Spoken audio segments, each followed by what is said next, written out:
learning new information about staff misconduct allegations at Sun Prairie West High School. This is a developing story we first brought to you yesterday. WMTV's Cameron Kelly sat down with Sun Prairie's Chief of Police. Cameron, what did you learn?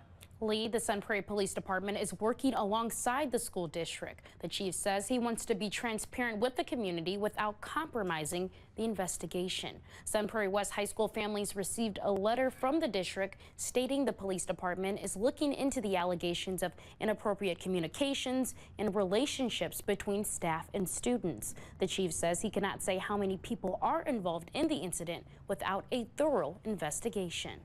I cannot comment on the exact number at this time. The investigation will reveal the number of staff members that are involved. Part of the purpose of releasing this information when the investigation is so fresh is to determine the number of people involved, both staff and victims.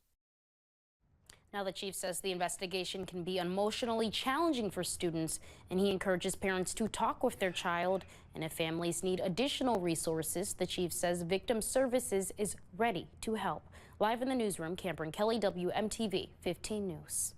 Important information for families. Cameron, thank you. And if you or your child has any information about this investigation, you can call the police department at the number on your screen, 608-837-7336.